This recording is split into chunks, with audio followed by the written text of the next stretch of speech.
Morning. Hey, good morning, friends. Good morning, dear friend and dear friends. Good morning, dear. It is Thursday. I was thinking about learning. It might not be Thursday for you. Yeah, it might not be. Depends when you're listening. Yeah, that's true.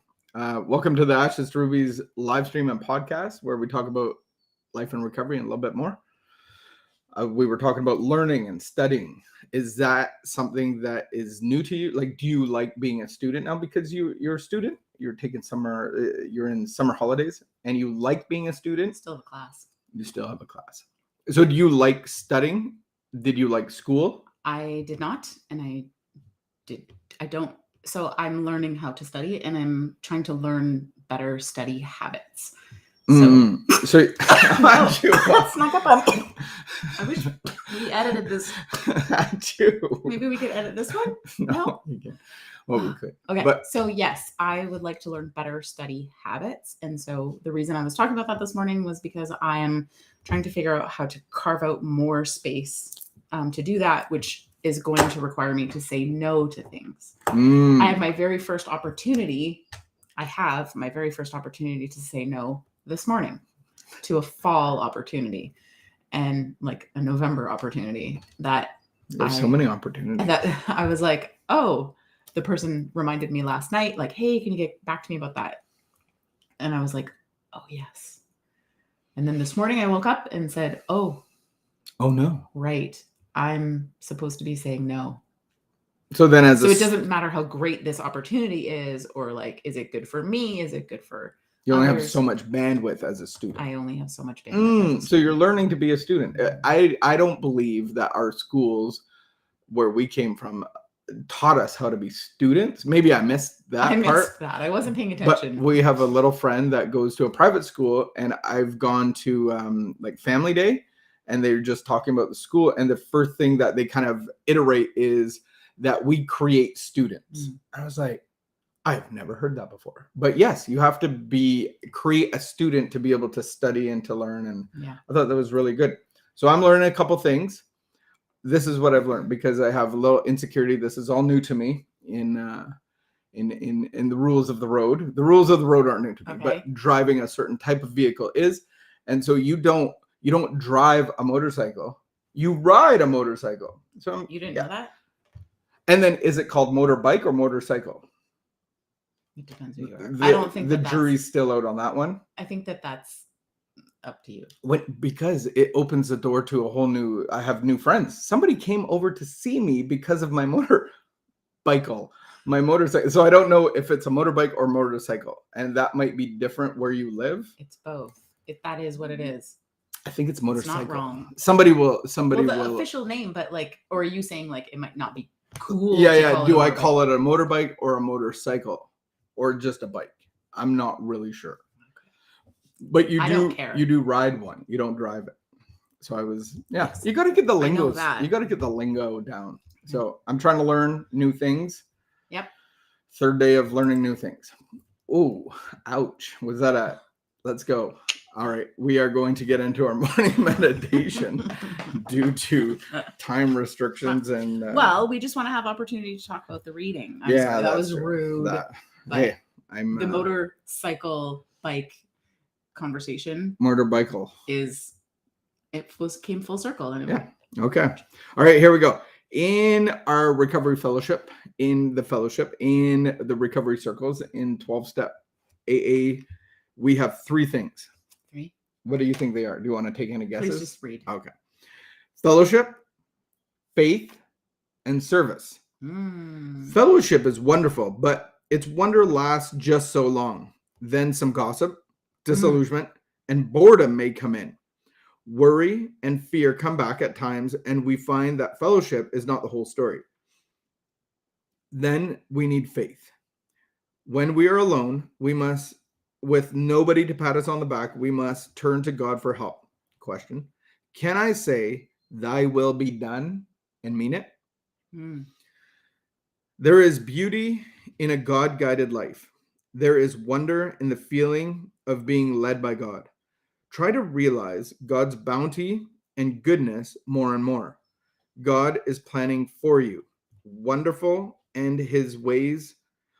are his ways, They are beyond your knowledge, but God's leading will enter your consciousness more and more and bring you ever more peace and joy. Your life is being planned and blessed by God. You may count all material things as lost if they prevent your winning your way to the consciousness of God's guidance. So, yeah, I've had lots of opportunities to be part of fellowships. And as you were reading that, I was thinking about an early opportunity when we first moved to the city. Let me define fellowship. Fellowship is a common people group with a common problem, common solution. Okay. So we moved to the city. I'm 15 years old. I don't know anybody. What's my solution? I had 2 weeks. Church boys. I had 2 weeks of school and then March break. And it's really hard to meet people at school when you're 15 and new in the city. So my solution was, like, let's find a church. I need a big youth group. I need the biggest youth group I can find. So we drive around the neighborhood and find in all of our area, what's the biggest church. So then we start going to the biggest church and I start going to the big youth group at the biggest church. I also eventually wound up serving at that youth group. So I wound up on the board. I was serving on the board where I would say, and I had faith. So I believed in God, but the piece that I never actually, that I can see that I never actually implemented was turning to God for help. So I did not say, thy will be done. So you're doing it for you. I did it for me. I did it to make friends. I did it to have the fellowship, but it's so true. Like, the wonder of fellowship only lasts for so long. Then we become disillusioned, boredom may kick in, worry and fear comes back at times, and the fellowship is not the whole story. And so I love how it brought us into, like, what does a God-guided life actually look like? And I experienced like some interest. I was intrigued by the God concept pretty early on in my life, and I was actually quite open to it. I didn't understand how it actually applied to my life. And so that's been a real change over the last several years.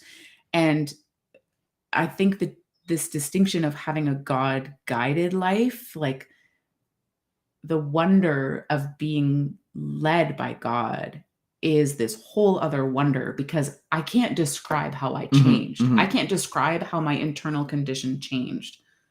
Like, I was talking about that last night, and I'll close with this so that you can have a turn. There's reactions that I used to have, and then all of a sudden I'm like, oh, hey, that thing happened again, and I didn't freak out. Nice. And that is because I have this relationship with God that is solving all of my problems.